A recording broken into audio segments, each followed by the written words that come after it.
Hey, we're back with another episode of Go FUD Yourself. JD Gagnon here, and my good friend Kara. How you doing?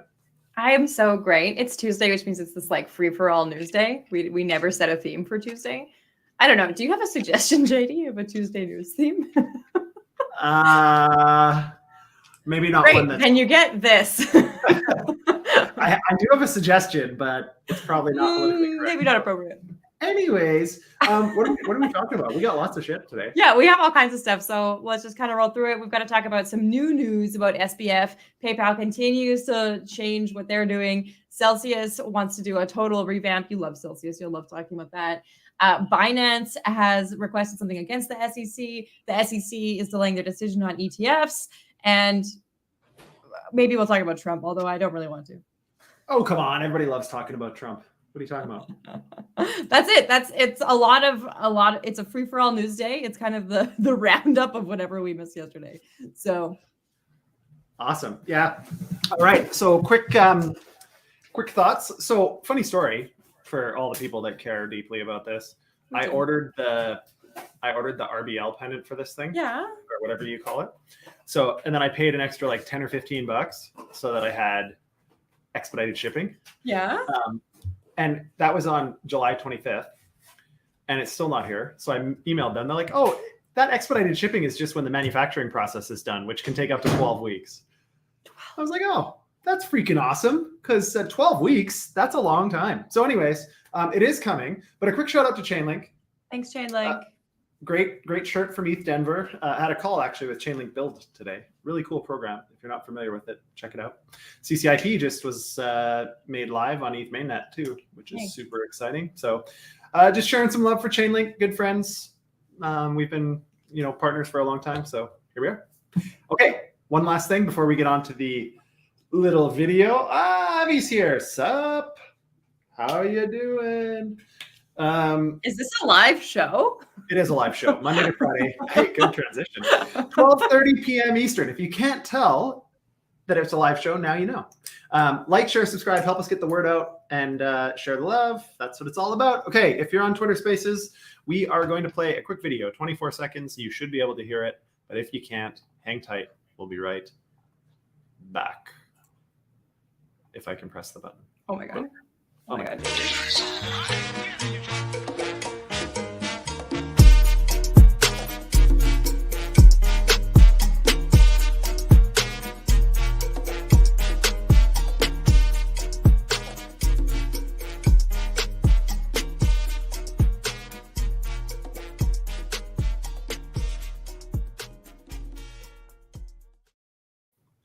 Alrighty, we're back. Okay, we're just going to jump right into SBF. We're not diverting the conversation, but he did divert funds. So this isn't exactly news because we already knew the that queen of transitions. I love my segues. I'm going to get one to ride around on so I can make segues on my segue. It's not news. Everybody knew that he had made political contributions at one point, right? But it's in the news today because they are talking about how this was actually FTX customer deposits and not his own money. Yeah. So that, I mean, to anybody that's been paying attention, this was obvious. At least I think it was obvious that that's what happened.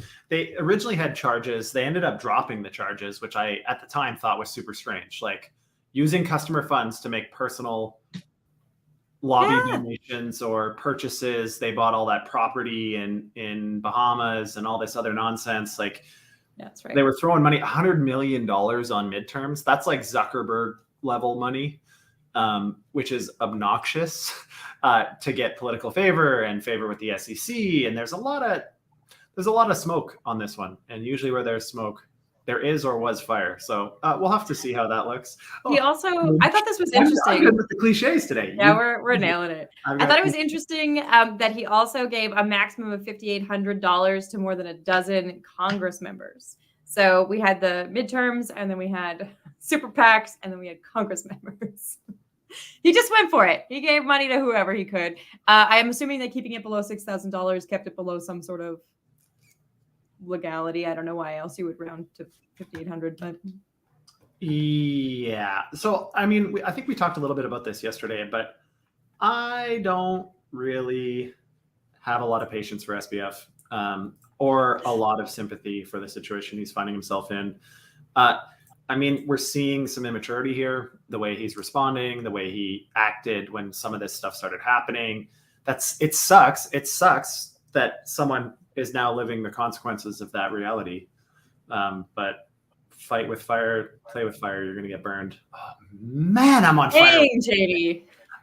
But anyways, yeah, I have very little patience for SBF, to be honest, especially now. Like, and the more that we see about this, I mean, the more frustrating it becomes, the crap that he's still trying to do, thinking that he's above the law, so to speak. I hate to use that phrase, but above the law. I mean, here we are. So let's just get this show on the road and get the trial Just get it done already. Like, yeah, I'm kind of tired. Stop dragging it out.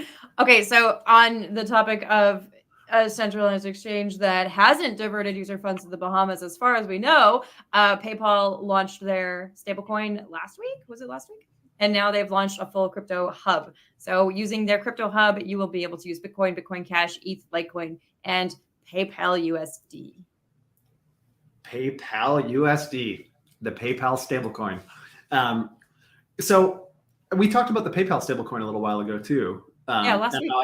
And how I thought that was interesting, and I still do actually, because as far as issuers go, there's not too many issuers that are going to have a much greater brand recognition than PayPal for a stablecoin. And I think if they're putting their reputation behind it, that really entices a lot of trust. And so I'm a big fan of PayPal launching a stable. I think they have the best bet of negotiating and kind of figuring out how to navigate the regulators and regulations. School hasn't started yet here, so if you hear kids in the background, nothing I can do about it. Anyways, so yeah, this is cool. I think it's great to see a company of this stature leaning in. We've been. Yeah, well, crypto Twitter doesn't agree. People are super mad about the asset control. I am not a PayPal super user. I don't know if you are, but there was a lot of crypto or PayPal FUD on crypto Twitter about freezing accounts. People worried about having their crypto frozen? Yeah, I mean, I would rather see a company with that responsibility than the government. All right. Really? I want no one to have that. Of course, I agree. But as we get into a more regulated environment, I think there's going to have to be a lot of these ripcords where, there is a certain capacity for regulators to, reverse transactions and do different things. Yes, we don't love it as a philosophy, but I just don't see a way around it. It's gonna happen. Okay. Well, on the other hand, though, Celsius Network, I know you love Celsius Network, wants to reinvent themselves by being totally user owned, and they got the green light to do that today. So worth noting, Celsius is coming out of bankruptcy as Fahrenheit, and that the acquisition was led by Arrington and a consortium of others. And Mike, I think in terms of, I talked to him a lot about this as he was going through the process, but I think in terms of like why he's doing it, I thought was super honorable for a group that probably didn't have to put that kind of cash at risk. And the whole idea was Celsius unfortunately caught a whole bunch of people that have been here forever, a lot of entities, a lot of, kind of your TradFi, your funds, all of these groups. And I think, this was just an effort to try to make those guys whole as best as possible. Mm-hmm. And so I have always thought this was a really admirable approach. It's all the downside risk with very limited upside risk for all the parties that participated, but I think they were doing it. And this doesn't happen often in life, especially in business, but I think there's actually I'm going to use the phrase charity in a good way, but I think they really did have some altruistic intentions in approaching this. And I think that's really neat. There's a lot of assets that are going to move around. Yeah, well, it's becoming more and more popular for people to, whether it be users or employees, to be the owners of a company, right? Mm-hmm. And I like seeing that because it is alongside the DeFi ethos. That's why people purchase the token. That's how it works. And when we see that in more real world examples, it's kind of exciting. And I feel like Celsius is or Fahrenheit now is large and leading. I mean, don't get me going on Mashinsky or his wife for that matter. But that's another thing that there's a good amount of speculation about. Like Mashinsky was involved with every major crypto company. And I think there's a lot still to come out about impacts and longer term effects of the Celsius situation, both on individuals and on protocols. But anyways, we can always we'll keep an eye on that one and let you know. I think it's cool. So it's a provisional approval. They get to poll the users. They get to make a decision. It's exciting. I don't know. Binance is doing the other thing. They have decided to not comply with anything ever. And they have actually sought a protective order to limit the SEC from the depositions against their employees and their CEO and their CFO and so on and so forth. Yeah, I don't know what the strategy legally is here other than maybe to try to tie things up in procedural debates until some form of regulation comes out, at which point Binance is still going to be in shit because the SEC is claiming anyways that they were breaking laws that already exist. Now, that's up for debate, but we'll see what happens. But this to me is kind of an interesting play, but yeah, I can't see it doing anything other than. I also don't think it's going to be accepted. So I'm a little. Also, didn't a lot of those people quit anyway? Apparently, there's been a mass exodus, but no one. Like, that's the thing. It's really hard to tell. Like, it almost feels like they're doing so many erratic things that it's almost impossible to try to get your finger on their strategy, which maybe is the point. Maybe they're trying to be elusive, so to speak, but I don't know. Enigmatic. Enigmatic, yeah.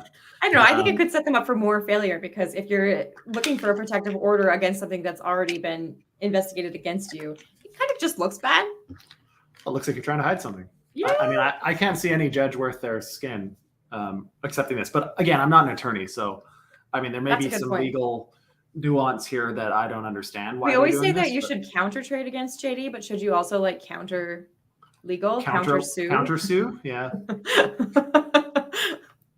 Well, I'm not an attorney, so I wouldn't take my advice on how to sue or not to sue. That's really not a question I should be asked. Okay. Man, I'm on fire today. I'm on fire with these today. The SEC has back, so I figured I'd pull out all the stops. Well, yeah, you got to impress them. All right, ETF. The ETFs have been delayed. Yeah. I don't know what else to say about that. I'm not surprised, I guess. We have a typo that's supposed to say application, not amplification. But we're a live show, so it happens. Anyways, I think what happens when I don't go through them.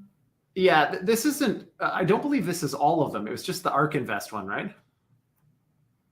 Yes? Question mark? Yeah, I think it was. It was just the ARK. The ARK one has been postponed. The decision moved to when? When did they move it? Does it say, or they just postponed it indefinitely? They just postponed it. Okay. Yeah. So there was supposed to be an answer on Sunday apparently, and there wasn't. So they just postponed it.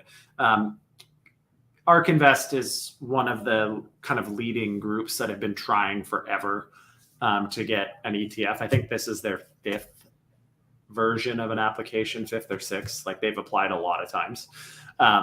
And so I think they recently just reapplied or updated their application to include, I believe, Coinbase custody. I can't remember off the top of my head, but all of that to say, the delays, I think, are just somewhat to be expected. It would have been really awesome to see some sort of approval now, because I think it would have given us a really strong Q3 end and Q4. But we'll have to see. I think I still think that BlackRock is probably the most likely to get approved first. I think we already know that. But I guess we'll see. So I guess that they are delaying them because of, just like every other government delay, they're worried about surveillance and vulnerability. Yeah, I mean,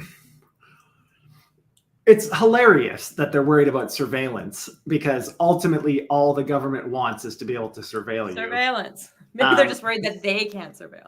Yeah, that they can't. Yeah. Everybody else can. Yeah. I mean, this is an interesting one. I think this will be fought till the bitter end until the SEC has to approve it, because as soon as you approve an ETF, I mean, it can become a part of all types of portfolios in the US, and all types of investors can have it. And so the argument is it opens Pandora's box, and it's very difficult to put it back if it's not done correctly. So although I appreciate that, this has been going on for the entirety of my time in the space. Like, I remember already in 15, 16, when they were already talking about ETFs.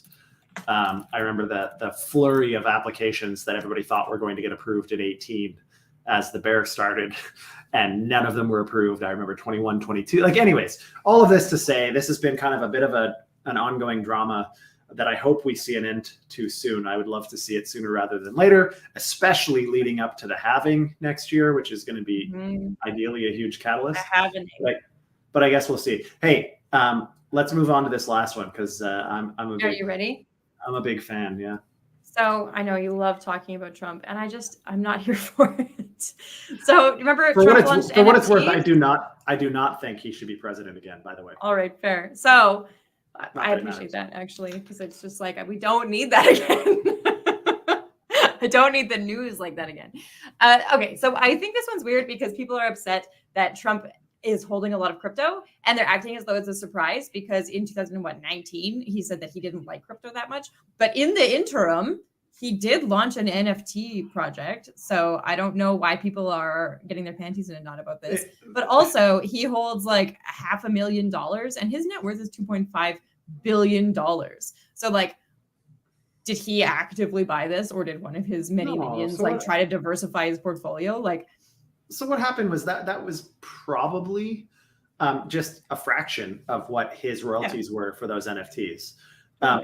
Originally, the initial mint was 5 million in profit, and then I'm sure there's royalties for all the transactions since then. So I mean, this to me is like the biggest nothing burger. Let's just point fingers at Trump, no matter what we can do. I mean, I don't think he should be politically fueled.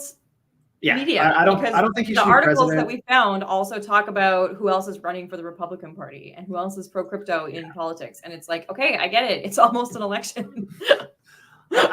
I mean, yeah. So this I found kind of interesting, just speculation around Trump. Like, who gives a shit if Trump owns 250K worth of crypto? Like, that is like the most irrelevant stat ever. But right now, Trump is all the rage. Trump is clickbait. Trump sells media, Trump both sells. Left and right wing media.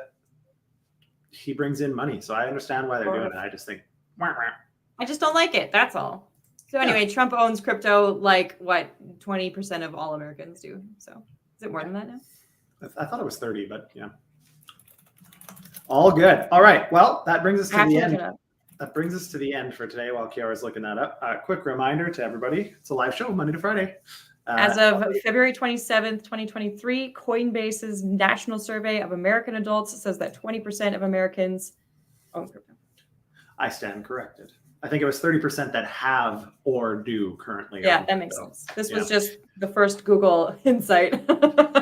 All good. Yeah, so we're a live show. Like, share, subscribe. Help us out. Obviously, reach is important.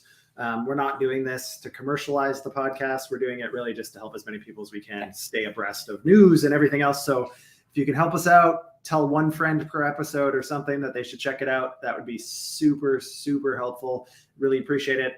If there's news you want to hear about, let us know. Send us a note. Or if you have a guest you really want to see, let us know.